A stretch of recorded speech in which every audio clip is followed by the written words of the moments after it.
more rain and thunderstorms on the way for the east coast after flash flooding overnight.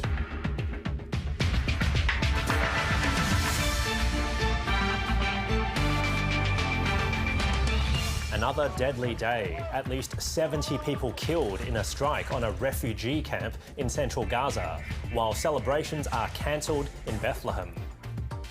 We have to stop these hostilities and to turn the page. Communities around Australia get together for Christmas services and sharing meals. And a family affair. The Australian cricket team gears up for the Boxing Day test against Pakistan.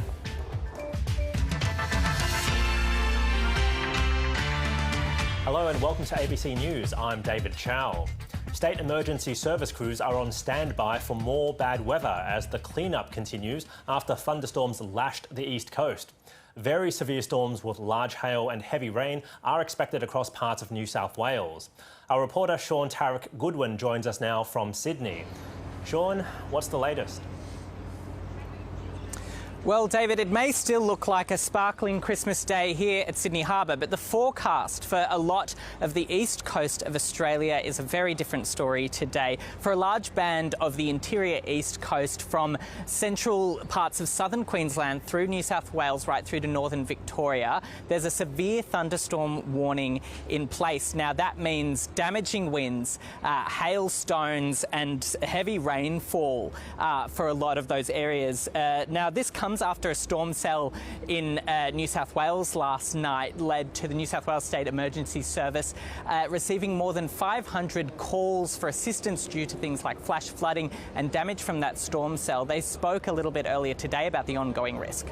All right, so we expect that across New South Wales these severe weather patterns will continue today and tomorrow and possibly over the rest of the week. So we're urging all of you to stay safe and heed the weather warnings. If you have to drive on the roads, then please check the warnings before you do so, and not just your destination, but also the route that you're going to be travelling. And that's some good advice there. Now, Sean, there's a particular warning for the ACT at the moment. Now, that's right. Emergency services have put out this warning. They've said that that storm cell has already been detected with large hailstones at Lake Burrinjuck near the ACT, and that cell is pushing towards northern parts of the Australian Capital Territory. Areas including Belconnen, Hall and Western Creek are expecting to be seeing some of the worst of that storm cell at the moment. So residents in those areas are encouraged to monitor for emergency services for the latest information online, and however they get that information to also stay safe, stay indoors and monitor for those updates. Sean, thanks a lot for your update and stay dry. Sean Goodwin there. Now, a surfer has died after being pulled from the water this morning on the New South Wales Central Coast. Lifesavers and ambulance crews performed CPR on the man at Umina Beach. However, he died at the scene. Police say initial inquiries are suggesting the man may have suffered a medical episode. Now, turning to Brisbane, people are making the most of the warm weather there while it lasts, flocking to popular swimming spots to spend Christmas down by the water. The weather has been fine so far after storms rolled through parts of the city last night. There are thunderstorms forecast for later in the day, but for now, locals are enjoying a swim and a festive feast. We will like to take the sun, stay on the beach and relax ourselves because we come from Italy. Yeah, we arrived some days before. The family have just decided, they've decided to come down here to South Bank to enjoy the beautiful Queensland weather, which is going to hopefully stay like this all day because it's just magnificent. Every Christmas we head here so that we can have a swim every Christmas Day. And then when we come home for lunch, we're going to have a roast chicken. Meanwhile, in Queensland's north, people have hardly had time to catch their breath, especially those who are still cleaning up from the floods resulting from ex-tropical cyclone Jasper earlier this month. For more on the recovery efforts, let's bring in Gary Page, who's the Queensland State Director of the Red Cross. Gary, thanks for joining us. What are you hearing on the ground and how are people coping right now? Look, very difficult circumstances. People are being very challenged by this exceedingly stressful situation, but people are coping as well as possible. What we're saying is one step at a time. Don't make big decisions at this point in time and just move forward. This will be a marathon, not a sprint in terms of recovery. And how is the Red Cross helping out on the ground? We've had actually over 100 people, Red Cross people, volunteers and staff, helping with the response to this situation. Over 70 people on the ground in Cairns and over 30 people in Brisbane at a command centre. We've been supporting evacuation centres with our colleague agencies, Salvation Army, St Vincent de Paul. We've been working with SES. We've been door knocking in those affected areas with the Department of Communities. And we have been working this week in 8 recovery hubs. We're still providing support today, Christmas Day and Boxing Day, in the Cooktown Evacuation Centre. Now, mental health is a big issue during natural disasters, probably not talked about enough. So, Gary, what can people do to look after their mental health with a cyclone, record rainfall, floods and now severe storms during Christmas? It's a lot for a person to go through. Exactly. And for some people, this would be the scariest situation they've ever been faced with in their entire life. A loss of perhaps their Christmas presents, their furniture in their house, unfortunately, perhaps family pets on occasion. So a very, very difficult circumstance. What we say is one step at a time. Every single person that Red Cross has on the ground has been trained in psychological first aid and emergency and disaster responses. We can talk with you and work through this situation. On our website, there's also a wealth of information dealing with emergency and disaster situations for children and young people, for adults, for teachers supporting young ones. So please, most locations have the internet and power back on. Have a look on our website. And we also have hard copies of all this information at each recovery centre and evacuation centre. And what can you tell us about the level of support people are getting, and could more be done? The level of support has been absolutely phenomenal, and people have been rallying so very, very much. If you look at Cooktown, over 300 people will be in Cooktown celebrating Christmas today. The residents of Wujal Wujal, it will be a culturally appropriate celebration, and I know that Santa has already visited as well. People are volunteering to help and assist those people in need at the current point in time. And what we suggest is you look at the Cairns Regional Council website to see what areas need further support, because we do need to coordinate the efforts that are occurring on the ground. And there's more rain and bad weather forecast for Australia. How can people stay strong or positive during all this weather chaos? It is really difficult, but take one step at a time. Just go slowly. Do what you can do to look after your own situation. If you're feeling vulnerable or concerned, talk with your friends, talk with the Red Cross staff that are on the ground, speak with people in the recovery centres. Help is there to support you and assist you. And if I can just give one example of an absolutely wonderful situation, Red Cross staff went to one of the major department stores up in Cairns, and they were preparing, they were buying pillows, they were buying bedding, they were buying air mattresses to take to Cooktown to the evacuation centre.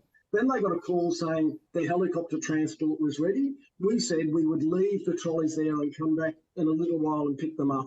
We went back about an hour later. There was over $1,000 worth of material in the trolleys. When we got back, those trolleys, everything that we purchased had been paid for, 2 boxes of chocolate and a lovely card that said, "Thank you, Red Cross, for everything you're doing to help all of us up this area." Gary Page, I appreciate your time. Thank you very much and have a Merry Christmas. Thank you. Prime Minister Anthony Albanese and New South Wales Premier Chris Minns have joined volunteers to serve a Christmas meal to vulnerable Sydney-siders today. The leaders spent the morning in Sydney's Inner West alongside Reverend Bill Cruz, helping provide a feast for about 4,000 Australians. Ham and turkey with cranberry sauce were on the menu, as well as roast veggies.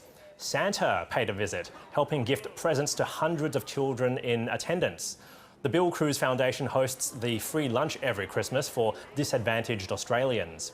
The PM acknowledged Australians doing it tough amid fires in WA and flooding in Australia's east, saying events like today's free lunch show the country's community spirit as people come together. This is the spirit of Christmas right here in Ashfield. This is a festive time, but for many Australians it will be a very difficult time.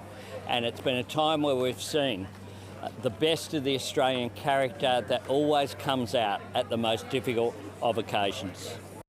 And another charity, Wesley Mission, celebrated Christmas morning with carols, prayers and blessings. A Christmas lunch service also took place as hundreds reflect on a difficult year, which had seen many reach out to Wesley Mission for support. Nabil Al-Nashar, our reporter, was there. Hundreds have gathered here at Wesley Mission today to celebrate their Christmas morning with carols, prayers and blessings for people of the Uniting Church of Australia and others here at home and indeed around the world. Messages of kindness, love and peace were heard in Mandarin, Indonesian and English, acknowledging and really reflecting on the tough year that many would have had with the rising cost of living crisis and the unfolding humanitarian crisis in Gaza. Even more have joined Wesley Mission today for their Christmas lunch service, which is hosted every year. This year, around 300 people have joined the congregation for this meal. Here's what Wesley Mission CEO Reverend Stu Cameron had to say about it. People are reaching out to us looking for support who've never reached out for support before, whether it's to pay a bill or to help their kids at school or just for some food relief. You know, people are really feeling the pinch this year. There's no question about that. And it's important that everyone feels like they have a place around a table somewhere today. And that's what today's lunch is all about. This is one of several Christmas lunch services taking place today with other churches and congregations before families continue their festivities later this evening. Around 1,000 Australian Defence Force personnel are stationed overseas this Christmas on operations across the Middle East and in Europe, as well as closer to home. Today, they're getting a brief reprieve from military duties while sending best wishes to family and friends back home. Here's Defence correspondent Andrew Green. At the Ramstein Air Base in Europe, Merry Christmas Australia, over here in Germany on Operation Kudu. They're dreaming of a white Christmas. Merry Christmas family, enjoy the beach and I'll enjoy the snow. Over the festive season, dozens of Australian personnel are helping to provide military support to Ukraine with an RAAF surveillance aircraft. Missing you from over here and I'm looking forward to seeing you soon. They're among around 1,000 ADF members stationed across the globe away from family and friends this Christmas. Merry Christmas, love you, miss you. From UN peacekeeping operations... G'day from the Golan Heights. Santa hasn't come yet, guys, so make sure you're good. He's always watching. To other deployments in the Middle East. I'd like to wish everyone back home a very Merry Christmas and an awesome New Year. I'm just wishing you all a Merry Christmas. Hope it's fun. We're having a great time here. And closer to home in the Pacific, where they're spreading some Christmas cheer. Hey, Dubai. But today, these Australians deployed overseas are thinking of loved ones back home. I love you, I miss you, and I'll see you very soon. Merry Christmas! Andrew Green, ABC News. The Gazan Health Ministry says at least 70 people have been killed in an airstrike on a refugee camp in central Gaza. It's one of the deadliest attacks of the war, and authorities say the death toll will probably keep rising. Israel's military has made no immediate comment. The war has devastated parts of Gaza, with roughly 20,400 Palestinians killed by Israeli fire and airstrikes since October the 7th.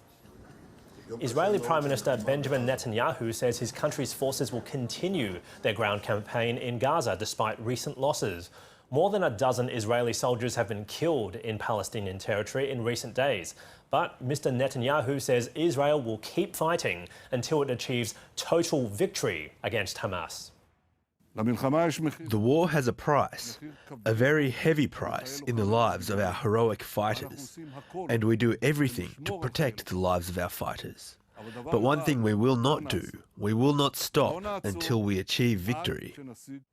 The war has prompted Palestinian Christian leaders in Bethlehem, which is in the occupied West Bank, to say they will forego all public festivities this year as a mark of solidarity with the people of Gaza. So it means this year Bethlehem's streets are empty and the shops are closed. Christmas, as locals know it, is cancelled. A message from the children of Bethlehem to the world. The city looks nothing like its festive self this time of year. There are no celebrations, but there's lots of solidarity.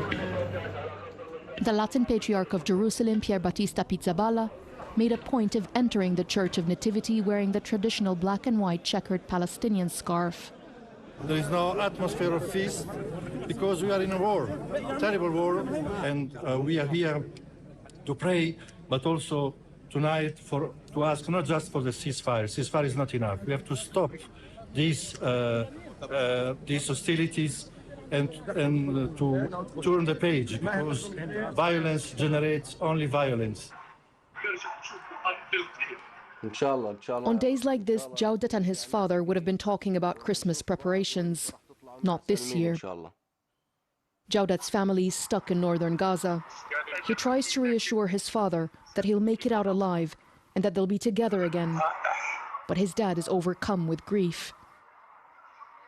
A week ago, Jaudat's grandmother, Nahida, was shot twice in the stomach. His aunt Sama rushed to help her and was shot in the head. Hi, Khalti. Your aunt. Jaudat's parents and relatives had been sheltering in the Holy Family Church. Now they've buried their loved ones there. The family blames Israeli snipers for their death. The IDF says it will continue its investigation. They're still shelling around us, his father tells me. Before he says goodbye, he has one last message for his son. May God be with you, my son, he says. Take care of your sisters. The war in Gaza weighs heavily on Bethlehem. Visitors from around the world would have been here by now. It's empty. The city is empty from happiness, from joy, from kids, from Santa, from every celebration. There's no celebration this year. We cannot be happy because, we are not in another side of the world. We are still in Palestine. It's so difficult. We're really struggling. Look at Bethlehem. It's never been this way. The atmosphere is heavy with absence, the absence of any features of celebration, the absence of tourists, of pilgrims who'd normally fill this square. Bethlehem is many miles away from the war in Gaza, but the pain is felt deeply here. In Manger Square, a nativity seen in the rubble has replaced the giant Christmas tree, a tribute to the children in Gaza and a call to end their suffering. Pope Francis has spoken out against the war in the Middle East during his Christmas Mass in Rome. The Catholic leader told the crowd Jesus' message of peace was being drowned out by the futile logic of war in the land where he was born. He celebrated his 11th Christmas as pontiff, presiding over a Mass at St. Peter's Basilica in Rome. He says he's praying for peace. Tonight our hearts are in Bethlehem, where the Prince of Peace is once more rejected by the futile logic of war, by the clash of arms that even today prevents him from finding room in the world. For Christian Palestinians in Australia, today's Christmas Day church services have been subdued amid the ongoing Israel-Gaza war. Churchgoers in southwest Sydney say there can be no celebrations, calling for peace in the besieged territory. Let's humble ourselves and treat each other in love and respect and equality, and rather than being superiority and I am stronger than you, I kill you and I do wrong to you. So spread love and humility among the world is a better word. It's Christmas Day today, but we, as you know, we don't feel it. We're focusing more on praying and lamenting and, basically asking for divine guidance, intervention, because there's nothing else left. We've done everything. We've talked to so many people, ceasefire, humanitarian aid, send food, send water.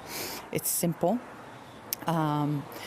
These simple things like food and water should not be, used as a weapon in a war on 2 million people. everybody is now displaced. Most of people in the Gaza Strip are displaced. So, we want to send a message that, it's not acceptable. I couldn't think of anywhere more important in Australia to pray today. You've got the home of the Christmas story. You've got Bethlehem under occupation. You've got brutality, and we're seeing so many killings every day.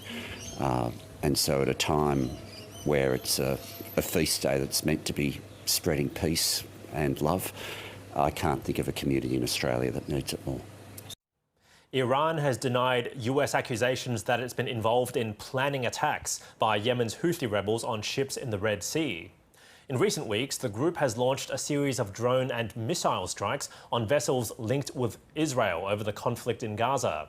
The White House claims Iran is deeply involved in organising the attacks, but the Iranian government denies arming the group, despite officially supporting the Houthis. Police are on high alert in Austria after 3 men were arrested in connection to an alleged terror plot.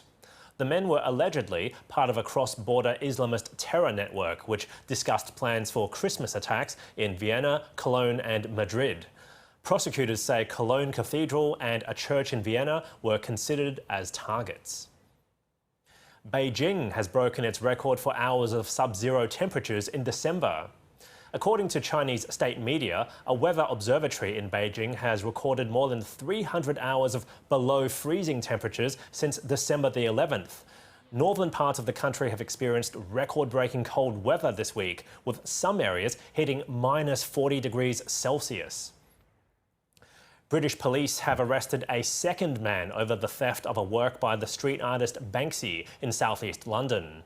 The artwork was made up of a red stop sign with images of 3 military drones. It's estimated to be worth $1 million. 2 men with bolt cutters stole it shortly after the work was confirmed a genuine Banksy, as witnesses snapped photos and shot videos.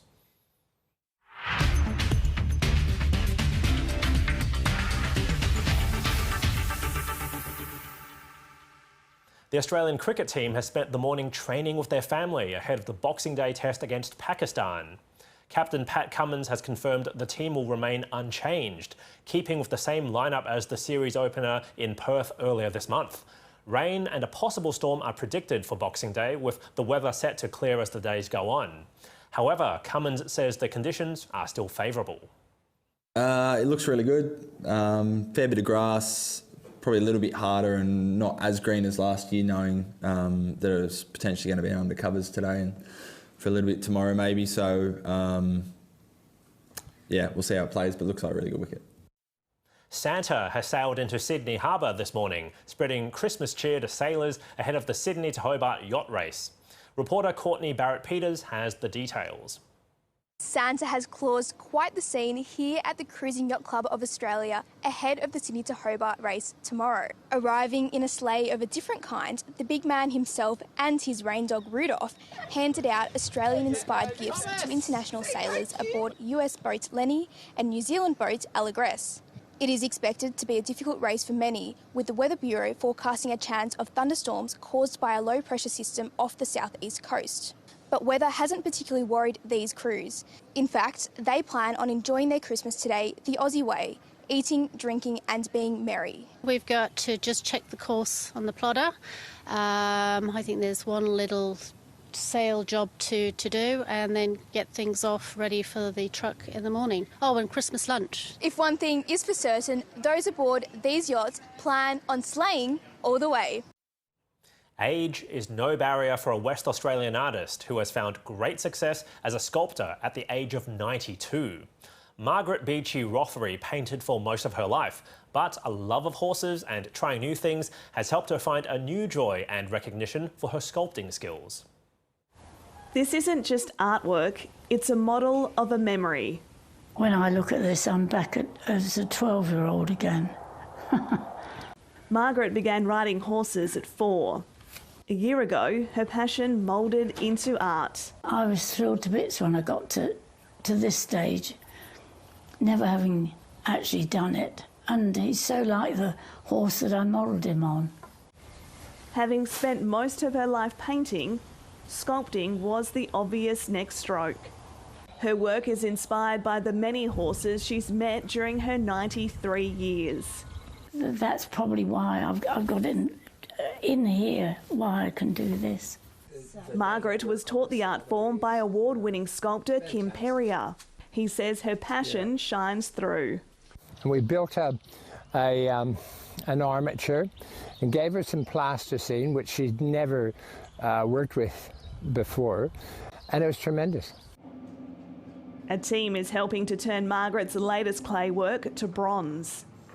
It's a long and physical process, but fellow artists are keen to lend a hand.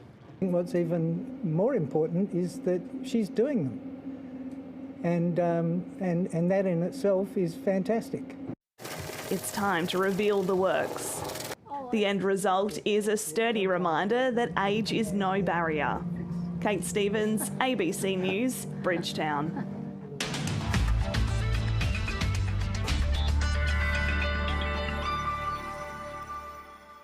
On the satellite, cloud is stretching over the north of the country with thunderstorm activity on the central east coast of Queensland and low to mid-level cloud covering much of Tasmania.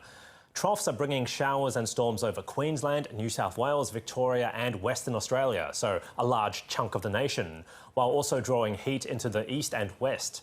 Looking around the country for Boxing Day tomorrow, in Queensland, very warm conditions across the state with showers and storms in the east, sunny in the west. In New South Wales and the ACT, sunny in the west, thunder in the northeast with showers and storms in the southeast. There will be showers right across Victoria with storms in the southeast, warm in the north. To Tasmania now, late showers in the northeast, warm and mostly sunny elsewhere. In South Australia, clearing showers in the southeast and central areas, mostly sunny in the west and isolated showers in the north. In Western Australia, mostly sunny in the southwest and northeast, with windy, warm conditions in the northwest, and there will be showers in the north. Very warm conditions across the Northern Territory with some isolated showers in Arnhem, mostly sunny elsewhere. Now looking ahead to Wednesday's forecast in the capital cities, possible shower in Brisbane, late thunder in Sydney, Melbourne and Canberra will experience showers, mostly cloudy in Hobart and Adelaide, and mostly sunny in Perth and in Darwin. And that's the latest from ABC News. And a reminder that you can keep up to date on the latest news across all your devices at news.abc.net.au and on ABC iView. I'm David Chau. Thanks for tuning in.